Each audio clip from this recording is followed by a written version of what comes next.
My name is Elena Ward, and I'm 34 years old. Last Christmas Eve, I stood outside my own front door in the freezing cold and listened to my family celebrate the fact that I wasn't there.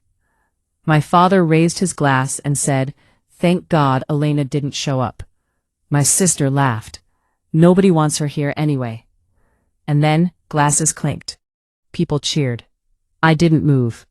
Snow settled into my hair, melted down my neck. And still, I stood there, listening. But here's the thing. That moment, that wasn't why I called my lawyer. That happened 3 weeks earlier, when I found out someone had taken out a $285,000 mortgage on my house using my forged signature. Before I take you there, let me say this. If you've ever been the responsible one in your family, the one everyone calls when things go wrong, you're going to understand this story on a level that hurts. Because I wasn't just their daughter. I was their safety net. I grew up in a small town where everyone knew your name and your business. My parents still live on Oak Ridge Lane, in the same white house with black shutters. The same flagpole my dad insists on raising every morning, even after losing his contractor's license years ago. I'm the younger daughter, the reliable one, the one who answers calls at midnight when the heater breaks, the one who wires money when bills pile up, the one who fixes problems nobody else wants to face. My older sister Vanessa, she's the opposite. Effortlessly liked. The kind of person who walks into a room and becomes the center of it without trying. 4 years ago, she opened a trendy restaurant with her husband, exposed brick, farm-to-table branding, the whole thing. I gave her $50,000 to start it. No contract, no repayment plan, not even a thank you that lasted longer than a week. And that wasn't the only time. Over 8 years I gave my family more than $100,000. $15,000 for my dad's surgery, $20,000 for a new roof, $12,000 for unpaid taxes. Every single time I asked about repayment, my mom would tear up and whisper, "We're family, Elena, not a bank." My dad would talk about loyalty. And Vanessa? She'd smirk and call me the accountant like it was an insult. Here's what matters most. I owned 2 properties. One was my home, the one I bought at 28 after working 60-hour weeks. The other? A rental property. The same house my parents and my sister had been living in rent-free for 2 years. I never asked for praise. I just expected one simple thing. Don't steal from me. It started with something small, too small, honestly. A missing envelope. Wednesday. I checked my mailbox after work. Nothing unusual except something was missing. No mortgage statement, no official mail. At first I ignored it. Mail gets lost, right? But then a week passed. Then 2. Still nothing but ads and junk. So I called the post office. The woman on the line pulled up my address and went quiet. Then she said, "Ma'am, your mail has been forwarded." My stomach dropped. "To where?" I asked. She read the address, and my hands went cold on the steering wheel. It was my parents' house. I sat in my car for 11 minutes, didn't move, didn't think, just stared at the clock. Then I opened my laptop and logged into my credit report, and there it was, a new mortgage, $285,000, opened in July, against my home, the house I owned outright.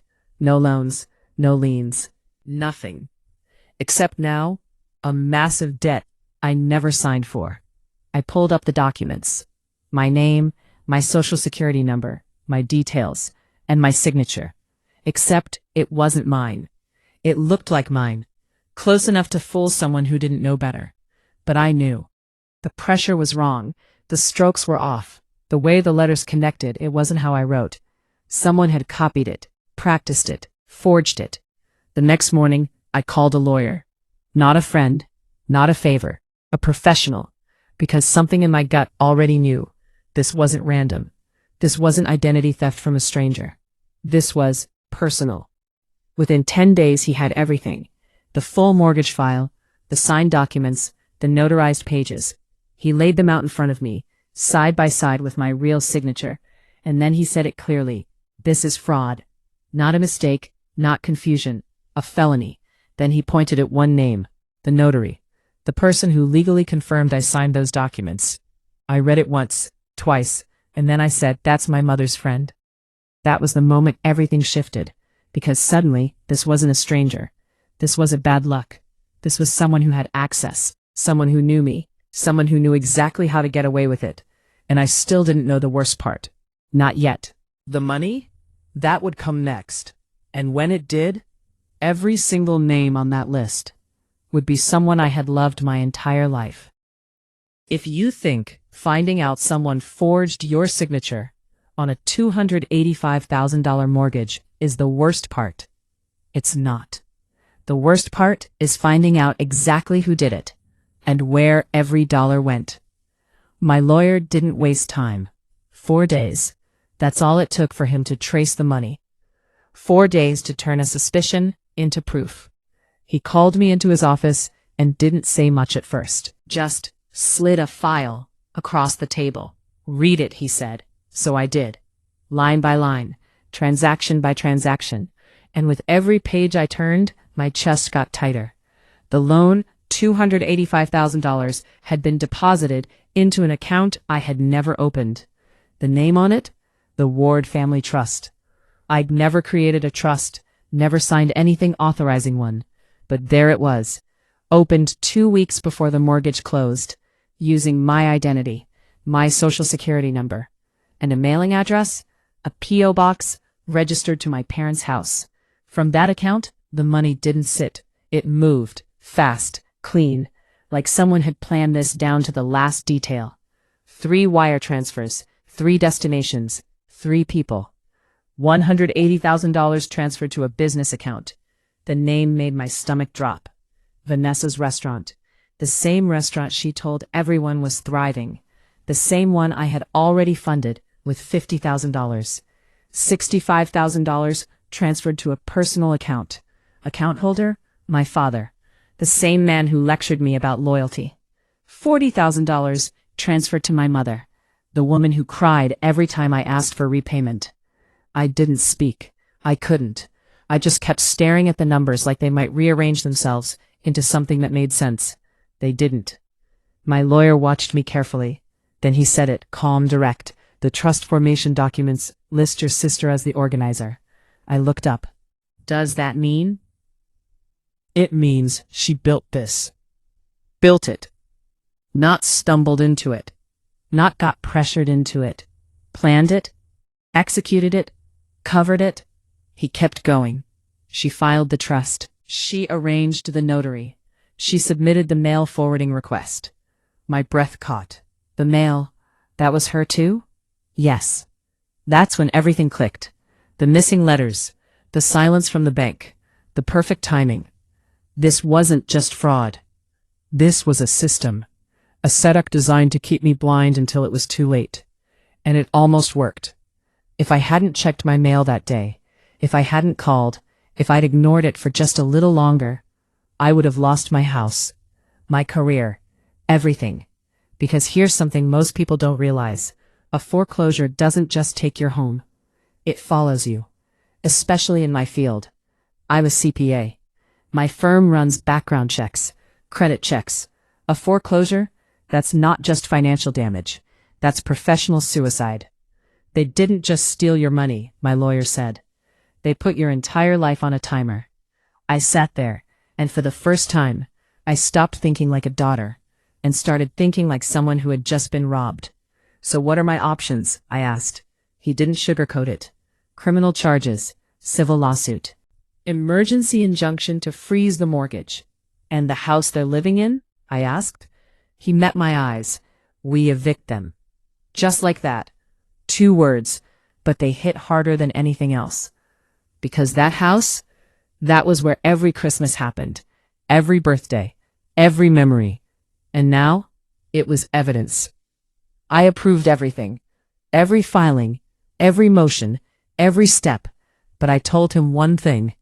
I don't want to confront them yet. He understood immediately. Preparation isn't revenge, he said. It's protection. While I was building a legal case, my family was living like nothing had happened.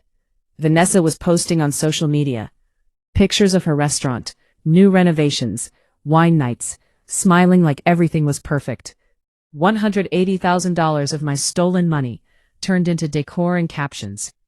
My mom called one evening, voice soft, sweet, like nothing was wrong. "We're hosting Christmas this year," she said. "You should come, honey. We miss you." At my house. She invited me to my own property, like I was a guest. The next day my dad texted, "Your sister's restaurant is doing great. You should be proud." I stared at that message for a long time. Proud. Of fraud. Then the invitation arrived. Printed card. Fancy border. Christmas Eve, 6 p.m. Oak Ridge Lane. My house. Their party. My money. I gave them one chance. Not for them. For me. I needed to know if there was even a possibility that they'd tell the truth. So I called my dad. "Do you know anything about a mortgage on my house?" Silence. 3 seconds. I counted them. Then, "What are you talking about?" No shock. No confusion. Just deflection. I told him everything. The loan, the amount, the fraud. And then I said one name. "The notary was your friend."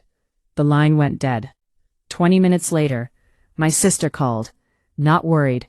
Not apologizing. Angry. "What did you say to Dad?" I didn't react. "I asked about the mortgage." Pause. Then she said it. The one sentence that changed everything. "Even if someone borrowed against your house, you owe this family." I felt something in me go completely still. You owe us. Not sorry, not denial, just entitlement. I told her I knew about the money, the transfers, the accounts, everything. She went quiet. Then, "Fine. We used it." Just like that. No shame. No hesitation. "You would have said no if we asked," she added. I didn't raise my voice. "So you forged my signature instead?" Her answer? "I did what I had to do." That was it. That was the moment. The last thread snapped. Because it wasn't desperation. It wasn't survival. It was a choice. That night, I stopped being their safety net and became their worst-case scenario. The next morning, I sent the email. Formal, clear, no emotion. Repay $285,000 in 30 days. Vacate my property in 30 days. Submit to a financial audit. Or, civil lawsuit, criminal charges, eviction. 3 days passed. No response. Then my mom texted, "If you do this, you'll have no family left." I read it once, then again, and realized something. I had already lost them. Just not officially. Because the day they forged my name, they made their choice. So I made mine. And what happened next? Didn't happen in a courtroom. Didn't happen in private. It happened on Christmas Eve. By the time Christmas Eve arrived, everything was already in motion. Papers signed. Orders approved. The case built so tightly, there was no way out for them. All that was left was timing. On December 24th, my lawyer called me at exactly 4 p.m. "The court granted the emergency order," he said. My grip tightened on the phone. "Tell me." "The mortgage is frozen. No foreclosure while the fraud case is active." I exhaled slowly. "And the second part?" A pause. "The property on Oak Ridge Lane, enforcement is scheduled for today." I frowned. "Today?" "Yes." Another pause. "Enforceable starting at noon." Christmas Eve. Out of all days, that's when the court scheduled it. Not me, the court.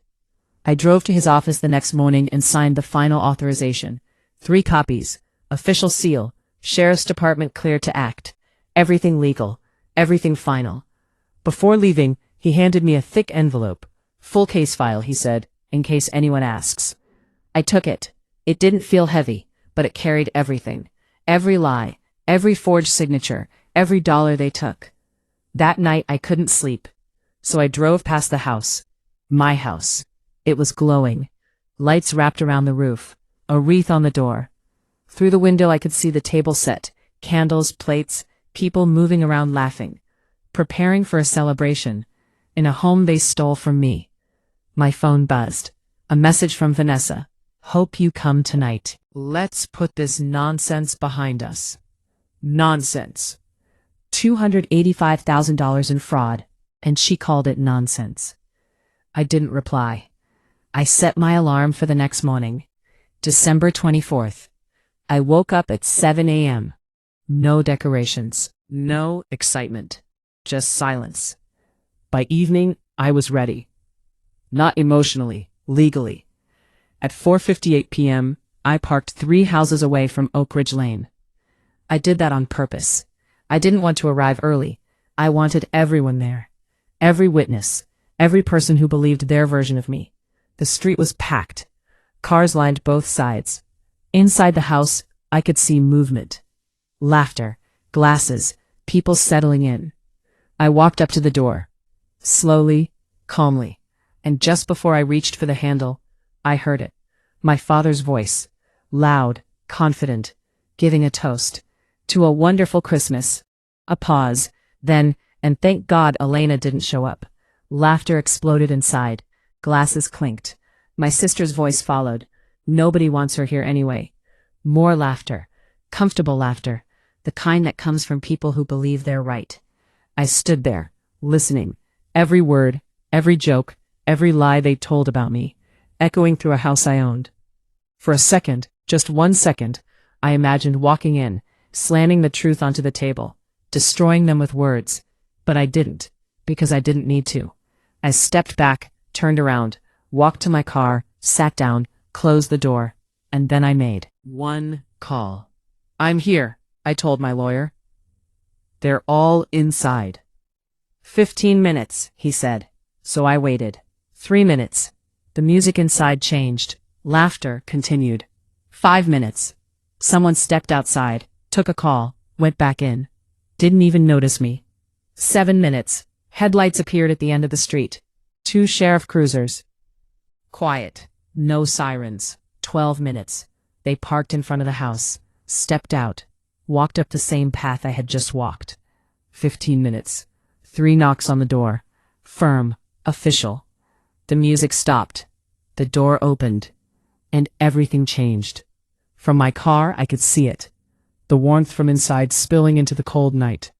My sister standing there, confused, annoyed. Then the deputy spoke.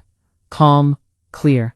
We're here to serve a court-ordered enforcement notice regarding this property. Silence. Then my father's voice. There must be some mistake. There is no mistake, the deputy replied. This property belongs to Elena Ward. I stepped out of the car, because now it was time. I walked up to the house, past the cruisers, past the neighbors watching through their windows, and straight through the front door. The room froze. 20 people, mid-conversation, mid-bite, mid-laugh. All eyes turned to me. My mother spoke first. Elena, what is this? I placed the envelope on the table, right next to the turkey. What this is, I said calmly, is the consequence of forging my name. No yelling, no anger, just facts. I opened the file, spread the documents across the table.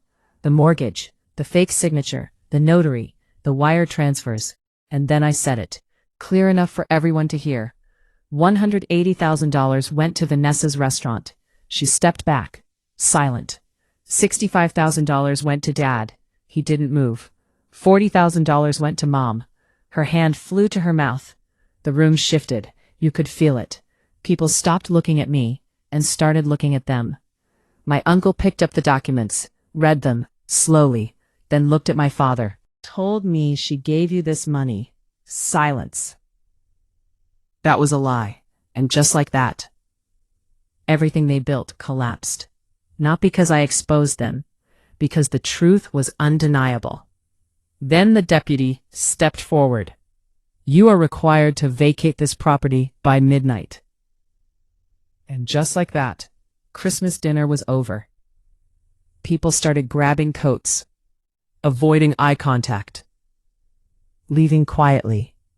No one defended them. Not one person. My sister tried to speak, tried to play the victim. But no one listened, because for the first time, they weren't controlling the story. The law was. I didn't stay, I didn't argue, I didn't wait. I walked out, got into my car, and drove away. Because that night, I didn't just take back my house, I took back my name, my life, my peace. And for the first time in years, I wasn't the one being used. I was the one who finally said, enough.